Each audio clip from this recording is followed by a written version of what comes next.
Hi guys, we're here today with an update on the Not So Resilient Jenkins. This is going to be a bit of a different video because the things that have been exposed are so telling, and they're also so heartbreaking.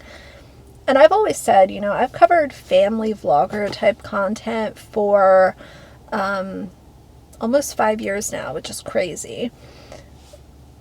And I've always said it'll be really interesting once the kids turn of age and they start telling the truth of how they were feeling. And, if they choose to share that story, then, they're going to have lots of people that are willing to listen. As someone who doesn't have kids, I don't understand the psychology of people continuing to reproduce when they cannot properly care for the kids that they have already. There's something really powerful in being able to acknowledge I'm not in a position to have more children, and owning that and taking care of what you do have instead of continuing to have more. And opening those kids up to trauma and grief and pain and disappointment and confusion. And that's why I'm so disgusted by people like Steph and Drew. It has nothing to do with their class, their background, their whatever. I'm talking about the here and now. What they have shown is disgusting. So let's start at the top with the first update. One of Steph's daughters recently had a birthday, and this child got the toys and gifts that she wanted ordered ahead of time. That's right. But, oh, you know what? This is why we keep the camping light. Let me show y'all. This light is literally just like God in the bathroom with you. The people that were here previously, they were disrespectful as heck. They took the cover off of this light. They took the cords from the back of the TV. They left holes in the wall. Like, they were disrespectful as all get up. Anyways, what I was trying to say was I'm about to have my butt in the shower. It's my daughter's 8th birthday today, so we're going to get that going probably when Drew's going to go get the cupcakes, because they like to bring cupcakes with them to school. Gonna go get those. We're gonna have a normal morning routine with them going to school. While they're at school, we do our normal, not our normal, but what we like to do on their birthdays while they're at school. We go make our rent, get everything to decorate while they're gone. Her birthday presents already came in the mail, so yeah, it should be exciting. It's my baby girl's 8th birthday. Now, if we rewind just a short while ago, remember when it was Drew's son's birthday? They had to run to the store and grab a few things literally the day of. So yesterday was our son's 9th birthday, and we did what we could to create some magic for our kiddo. Birthdays don't look the same in every household, so let's keep that in mind before we go to a judgmental state on this video, okay? Thank ya. See, to our kiddos, they're going to be overjoyed if Drew and I put the most effort we can into getting the gifts that they asked us for. Our kiddos love our cooking, so a nice home-cooked meal is going to be a win-win for them every time. And most importantly, family time. We are a tight-knit family, and we enjoy our time as a family.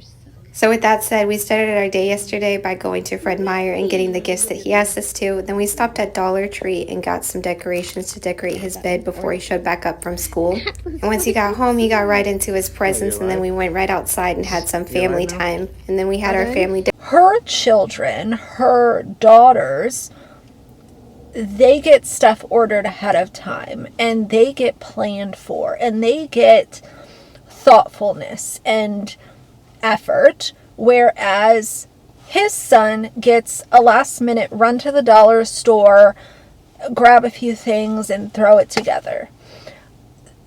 Anyone who denies that there's favoritism happening between all of these kids is a liar. Getting the chance to post our daughter's birthday vlog.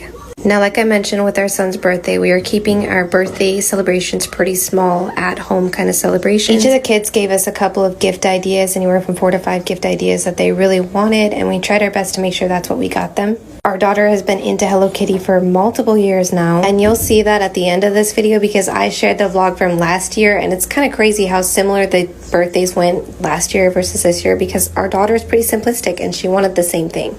She even asked for burgers again. She asked for burgers last year for dinner as well. Now, I'm not here to please anybody except my daughter when it comes to her birthday, so if you think we went too big, you think we went too small, I really couldn't give a flip. It was her birthday, not yours. And the joy we witnessed on our daughter's face throughout the day told me she was having a good time. And let's not all go immediately assuming that we forgot about Urban Air because that's definitely still in the plans. No, I've mentioned this before. Our baby girl is a daddy's girl. She insisted daddy holds her while he makes burgers. And these burgers turned out absolutely fire. My man shared it on his page. Go check it out. One last time for my baby girl. Happy 8th birthday, my little princess. You're doing so good, baby.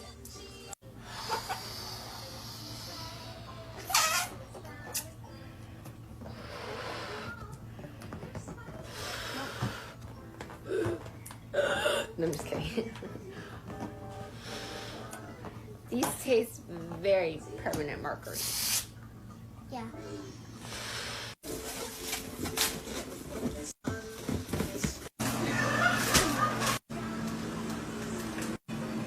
Now the rest is from you, Mama. My Lord, man. She's so sweet. So I guess I'm putting all that water into this bowl. Measure thing. Medium measuring cup. Right here. I'm gonna pour this. One stop. Is this good, Mom? Perfect. And then next is the eggs. Crack an egg yolk. Hi, baby. Why not? Okay, I'll keep stirring. Mommy, I really want to open my tiny bit of cake. It's okay. It's a small bowl.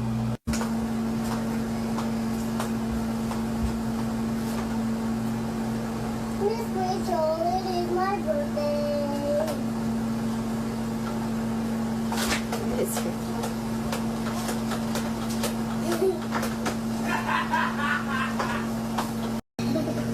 more butter. I personally think that Drew's son is usually almost always the one who gets the raw end of the deal. He's the afterthought. He's the one that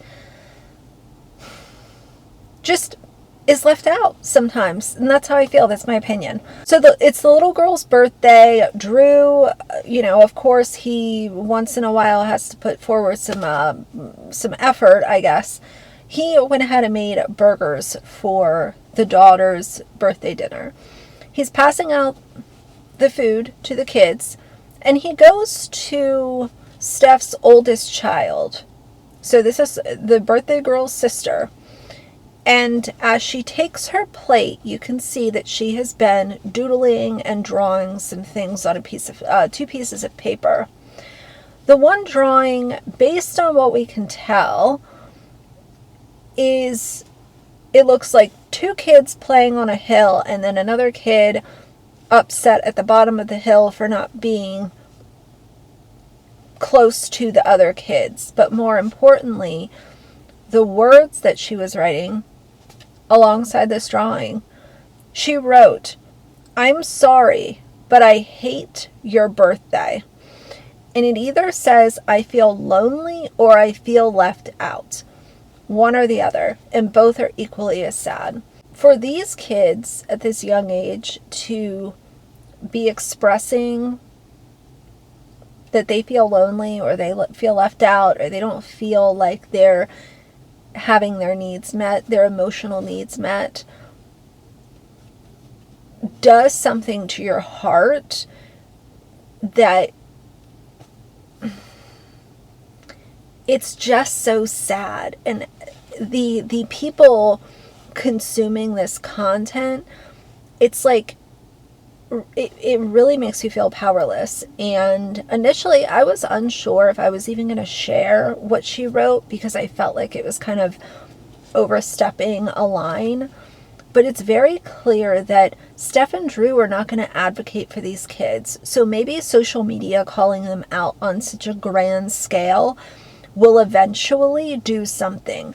I'm not sure if it will, but nobody is advocating for them.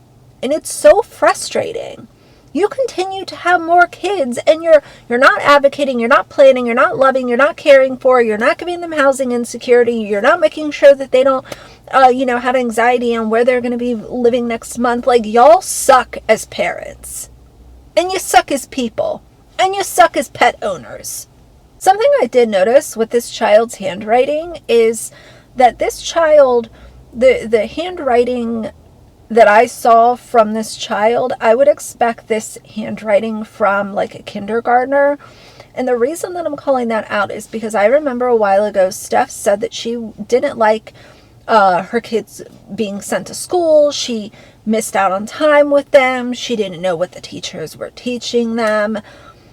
I think it's very clear that not only are you anti-education and anti having your children stick to a schedule, but you're also anti them coming home and working on things like vocabulary, spelling, handwriting, arithmetic, geometry, like whatever it is.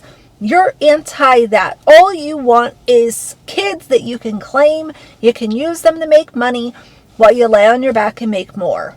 Now, like I said, that photo was shown on Drew's TikTok, and he's also over here showing a normal POV as a dad in the morning. You're not a dad. You're a bum. You are not a dad. You're not a father. Please.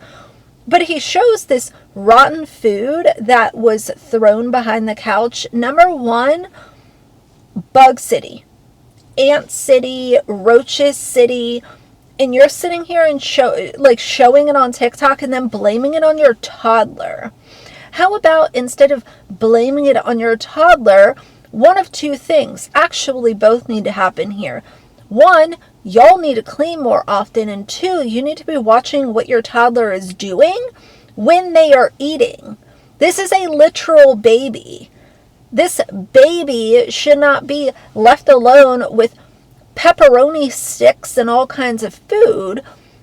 Why is it that neither of the adults in this small cracker box saw that the kid was throwing the food behind the couch, therefore causing bugs? He also showed on this account how on his son's birthday he said that he had to talk shit to the birthday boy. Now, number one, that's not funny. Number two, you don't need to talk shit to him if it's in a joking, haha kind of manner, because what you are showing him and the lack of care that you give him is more than what his little mind can comprehend. So I also don't think that you trying to be jokey, talking crap to each other, that doesn't work in your situation. Parents that care for their kids and give them a loving home and structure and meet their emotional needs, then you can joke back and forth because you know it's all love. But you create enough trauma and heartbreak and heartache for this child, you should be doing nothing but using praiseful language towards him. He also put a TikTok up that said, bringing back some of my old content from my OG account.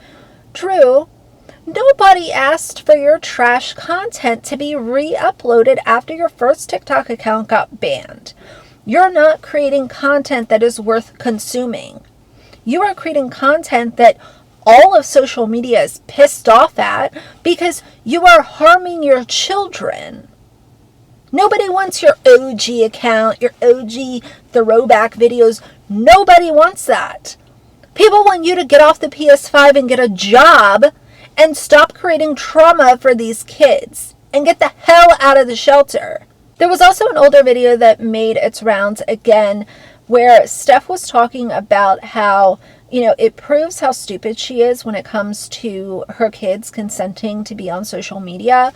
The few brain cells that are up there, I wouldn't expect them to understand consent, but in that video, which I will show, it literally proves she does not give two fucks about her kids having all of their stuff all over social media. I respect people who are like, I don't share my kids on social media. I keep my kids' private life private. Bro, that's your choice.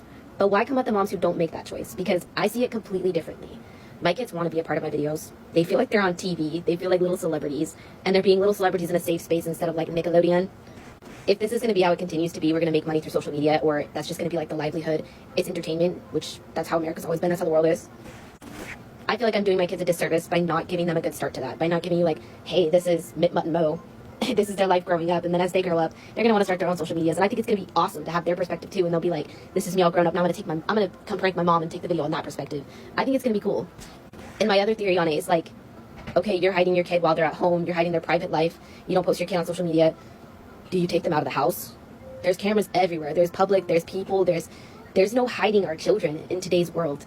There just isn't. I mean, yes, you keep them safe, but my kids are safe. I ain't worried about their safety. Ain't no one coming up in that door and taking my children. I mean, I know where they're at when they leave this house. And I damn sure make sure that they're safe. And I do get that people do that creepy stuff where they like pinpoint your location based on your video. But like, who's seeking me out? Who's seeking me and my family out? I get 200, 300 views if I'm lucky. The chances of people making it all the way through this video are slim, considering most of the times my analytics tell me people don't make it through more than 2 to 3 seconds of my videos, which is sad considering most of the people that see it are friends and people I follow back and make sure I try to show support. And I'm like, bro, you're so rude. But I get it. I get that sometimes we don't have the attention span, which is a whole nother topic. I just think that we could do better for each other. I have an opinion, nobody else. The last thing I want to say in this video is I've been doing some reading from multiple different sites and sources on how living in extremely small quarters when you're growing up with multiple siblings, like what that can do to people as they get older. Two of the top things that a lot of people agree on is that in kids growing up this way, it can create two issues. It can create socialization problems, and it can also create aggression in some kids because these kids don't have privacy, they don't have structure, they don't have the confidence to know that they're not going to be uprooted and moved to another place next month or next week or even the next day. I understand that there are families that have children and they fall on hard times and, it's like several months or maybe even a year or two of not ideal living situations. But Steph and Drew were in a terrible situation.